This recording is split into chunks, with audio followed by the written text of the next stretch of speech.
Oi, se você não me conhece, eu sou a Jana, eu moro aqui em Orlando, nos Estados Unidos, e eu recentemente consegui meu Green Card através do visto EB2NIW. Hoje nós vamos falar sobre o plano de negócios para o EB2NIW. Na verdade, a gente vai falar um pouco sobre o plano de negócios e um pouco de algumas coisas específicas para o EB2NIW que eu usei no meu processo, e pode ser que sirva para você também. Eu vou dar dicas e meio que fazer um passo a passo para quem for fazer o seu plano de negócio sozinho, mas também é uma coisa que vai ajudar você que contratou alguém para fazer o seu plano de negócios a avaliar o trabalho dessa pessoa, perguntar mais algumas coisas, garantir que esteja completo como tem que ser. Se você gosta desse tipo de vídeo, já se inscreve aqui no canal para não perder os próximos, porque vai ter mais. E me segue no Instagram pra gente trocar uma ideia e vocês acompanharem um pouco mais a minha vida aqui nos Estados Unidos. Inclusive, esse vídeo surgiu por conta da colaboração de vocês por lá pelo Instagram. E aí eu abri um box de perguntas lá no Instagram e surgiu a pergunta da Thaisa sobre o plano de negócios. Eu falei que eu ia fazer um vídeo só sobre isso, então aqui está. Obrigada, Thaisa, um beijo, obrigada pela sua participação. Participem por lá também, quem sabe a sua sugestão não vira um vídeo por aqui. Como eu já falei no vídeo sobre o meu processo do EB2NIW, o plano de negócios foi essencial para o meu pleito. Eu não vou entrar aqui no mérito se é necessário ou não fazer um plano de negócios para todos os pleitos de EB2NIW. Existem advogados que só indicam um plano de negócios para quem era empreendedor no Brasil, já tinha um negócio no Brasil e tem realmente essa super vontade de abrir um negócio aqui. Mas no meu caso, eu não tinha negócio no Brasil, não tinha essa super vontade de abrir um negócio aqui, apenas ao avaliar o meu caso, o meu advogado aconselhou que eu fizesse o plano de negócios. E como eu realmente tinha uma ideia de um negócio que ia ser bacana, ele aconselhou fazer o plano de negócios e em momento algum falamos sobre qualquer outro tipo de plano. E estamos aqui, deu tudo certo para mim. A única coisa que eu posso te dar certeza que não pode é o seu advogado saber que você precisa de um plano de negócios e enviar o seu processo sem o plano de negócios, sem plano nenhum, e dizer que quando você receber o pedido de mais provas, né, o Request for Evidence, o RFE, que aí sim você manda o plano de negócios. Eu acho isso um absurdo, eu acho que se a pessoa sabe o que você tem que mandar, você tem que mandar o seu processo o mais completo possível. Já tem gente que manda o processo o mais completo possível e mesmo assim pode acontecer um erro e alguma coisa não ir como deveria, ou pode realmente eles pedirem coisas além do que foi previsto. E aí vai chegar o pedido de mais provas. Você ainda vai dar margem para ter um pedido de mais provas? Não, você tem que enviar o processo o mais completo possível. E você tem que fazer parte dessa construção desse processo para ter certeza de que tudo está sendo enviado e ficar realmente em cima. Se o seu advogado fala para você, depois a gente manda, insiste que não ou troca de advogado. A não ser que exista aí uma questão de tempo, que possa impactar o seu processo de alguma forma. A gente sabe que tem alguns prazos e leis que mudam e que podem impactar diretamente o seu processo. Mas enfim, se não houver uma explicação muito séria para não enviar o restante do processo, né, digamos, o plano de negócio ou qualquer outra coisa, logo de cara, se não existir essa razão, se ele não te explicar muito certo assim, não faz só tipo, vamos economizar dinheiro e depois a gente faz. Não, gente, é muito melhor o cara já receber tudo pronto lá e analisar o seu processo tudo direitinho, seja com business plan, com professional plan ou, né, com o que quer que seja que o seu advogado ache que tem que estar ali. As dicas que eu vou dar aqui hoje são seguindo os meus conhecimentos como mestre em administração de empresas e tudo que eu apliquei quando eu estava fazendo o meu próprio business plan. E também algumas coisas que eu aprendi durante esse processo que eram boas para um processo de EB2NIW e que foram boas para o meu processo. Lembrando que eu não sou advogada e eu não presto nenhum tipo de consultoria para quem está fazendo visto EB2NIW. Antes de desenvolver um plano de negócios, você precisa sentar com um advogado, além de falar de toda a sua trajetória, todas as suas questões imigratórias e tudo.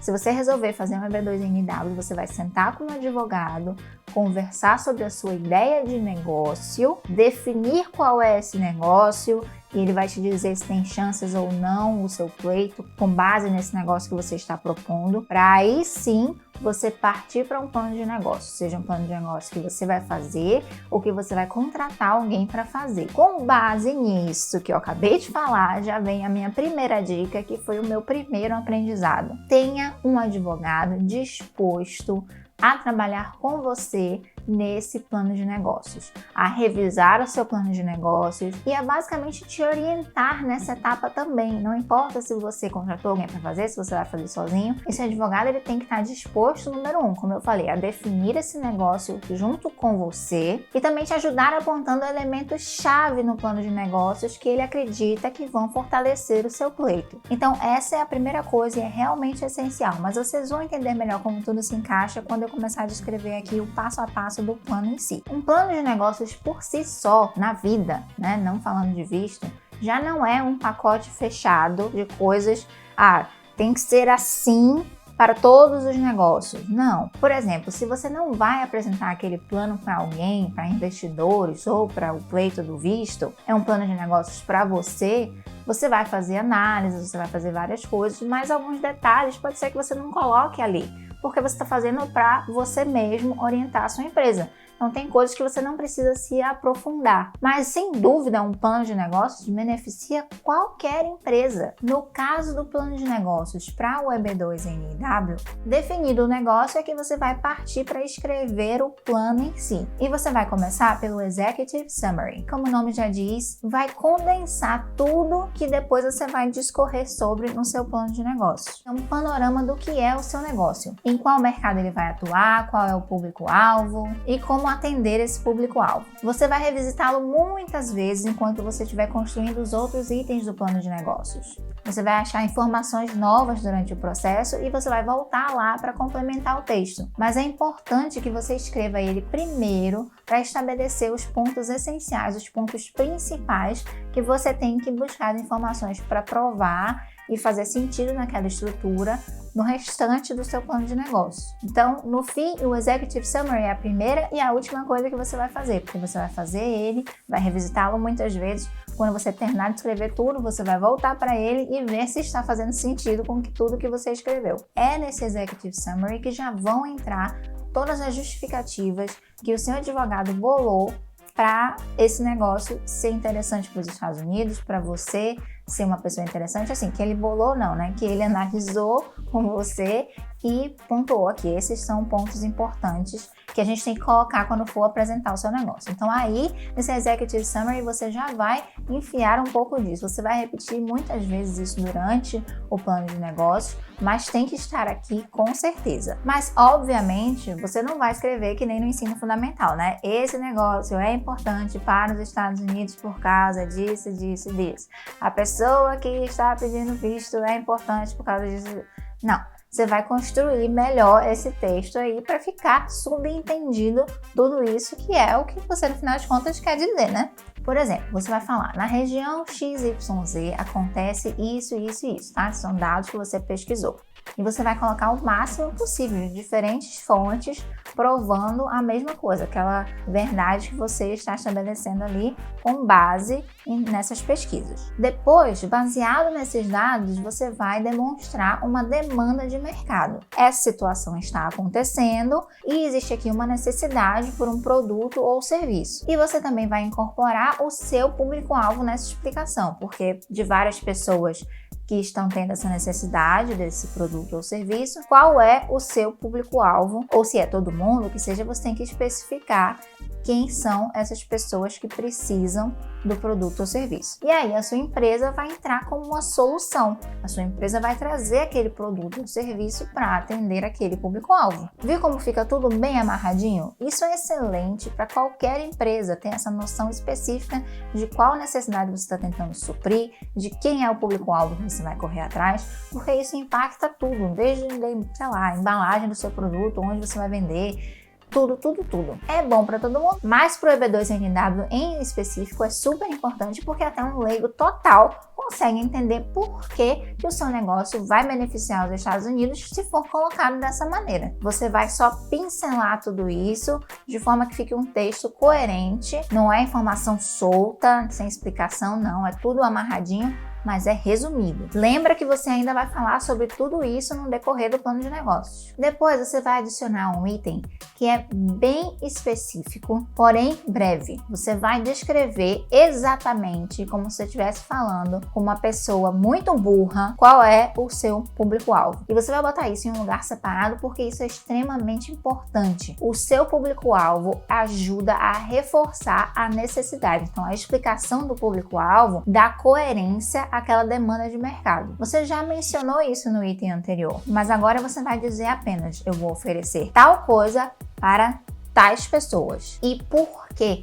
E esse porquê é importantíssimo. Não pode ser, porque existe uma demanda, por isso que eu vou oferecer. Não, é porque você pode oferecer. Por que você pode oferecer? Por que é você que pode oferecer isso? É aí que está o pulo do gato. E aqui também vale você dizer, caso essa demanda exista para mais pessoas, por que você escolheu aquele público-alvo específico e não um outro público que tenha a mesma demanda. Imediatamente depois disso vem o item crucial para quem está fazendo o EB2NW, que é explicar a estrutura de administração da empresa. Aqui você tem a oportunidade de colocar a pessoa que está aplicando para o visto em um cargo alto dentro da empresa e justificar por que ela é importante para o sucesso dessa empresa. Definitivamente não precisa ser longo, mas precisa conter informações importantes sobre a pessoa que está fazendo o pedido do visto, sobre a carreira, sobre a experiência, alguma coisa que deixe claro o porquê que ela é importante. Não só importante, porque que ela é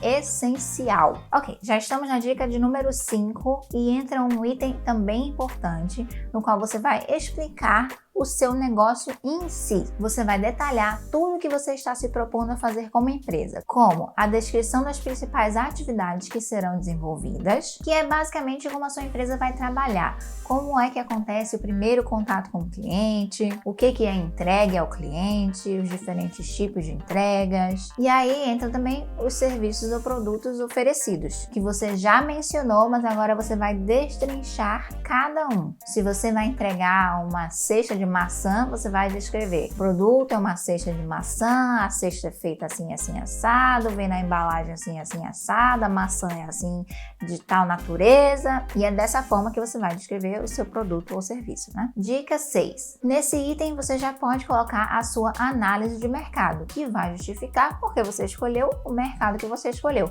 começando pelos Estados Unidos e afunilando, né, para dentro dos Estados Unidos, onde será a sua área de atuação. Eu não vou me aprofundar muito nisso, né, em como fazer uma análise de mercado, porque é uma coisa complexa e que não dá para explicar isso num vídeo, né? Foi para isso que eu estudei. E a dica de número 7 é: depois de você colocar todos esses dados de pesquisa que você encontrou sobre o mercado, é você usar ferramentas de análise estratégica para posicionar aí o seu negócio dentro desse mercado. Muitas dessas ferramentas são bem conhecidas, existe uma infinidade, tem as forças de Porter, tem matriz SWOT, mas muita atenção, você não precisa de enrolação, de explicar como é que funciona a ferramenta em si.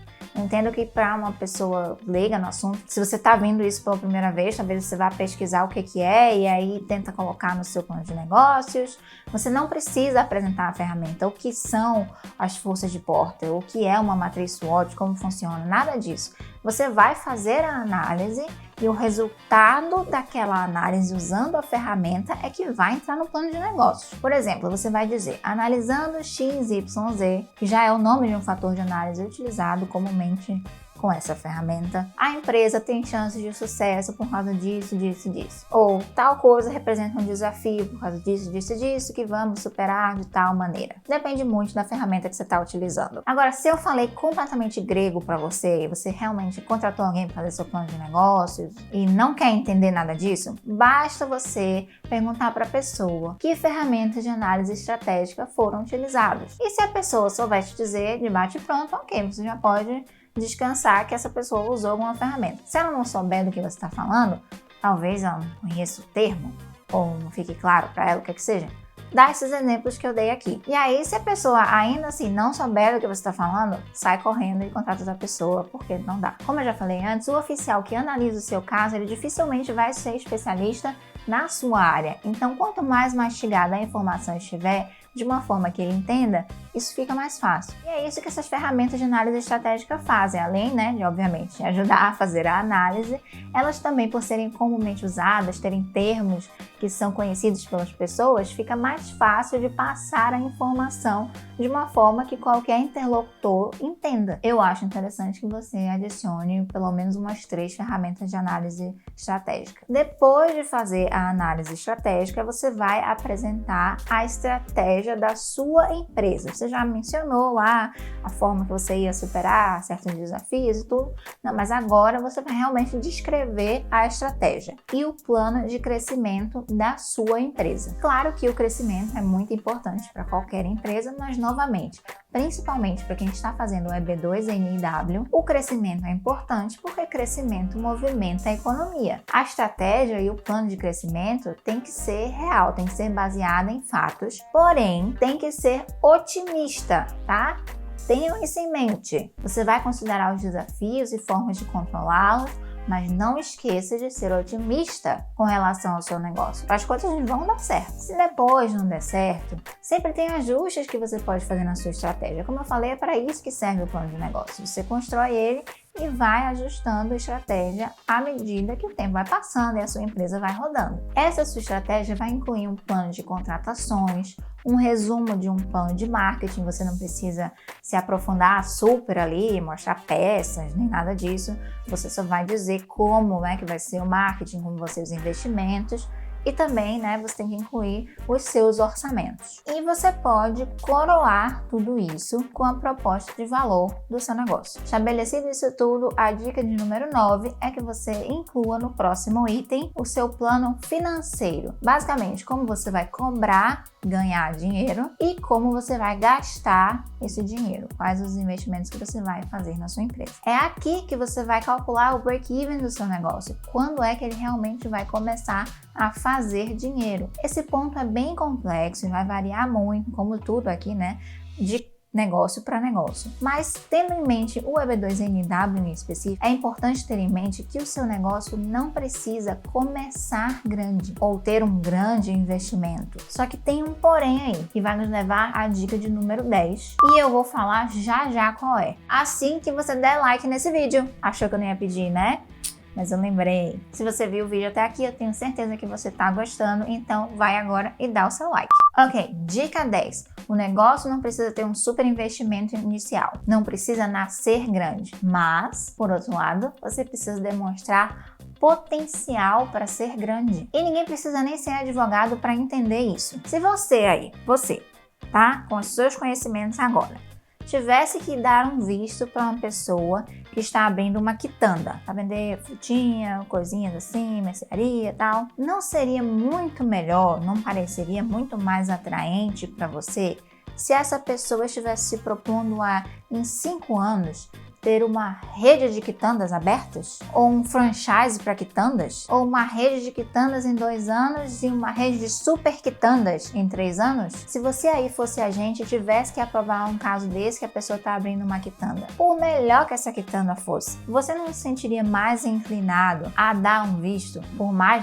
que nem sempre seja uma questão de dar para um ou dar para outro, mas, sempre deve rolar uma comparaçãozinha. Você não se sentiria mais inclinado a dar um visto para alguém que está se propondo a fazer algo que em pouco tempo pode movimentar muito mais a economia do país? Então pronto, eu tenho certeza que você respondeu que sim. Então esse é o pensamento para o seu negócio no EB2NIW também. Pensa só, você já está fazendo um plano de negócio? Ou você está gastando seu tempo para fazer, ou você contratou alguém para fazer. Não lhe vai custar mais nada ser mais perfeccionista nesse plano de negócios e abrir um pouco a mente, pensar um pouco maior para que o seu negócio demonstre mais esse potencial. Você pode sempre ser mais audacioso. As pessoas às vezes ficam presas naquele negócio, não, porque eu tenho que abrir um salão de beleza, porque é isso aqui que falaram que dá dinheiro, e é isso aqui que eu tenho um investidor, ou sei lá. E aí fica naquilo assim, não, é isso aqui, é isso aqui. E aí,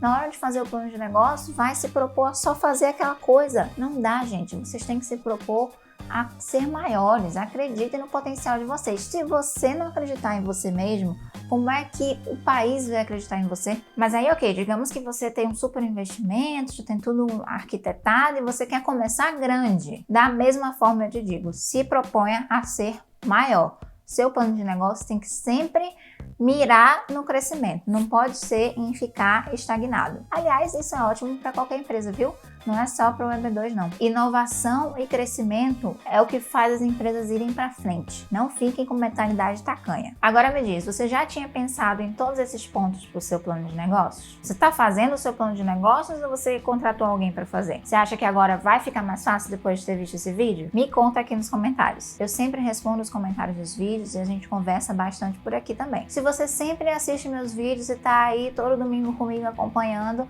não esquece de se inscrever no canal.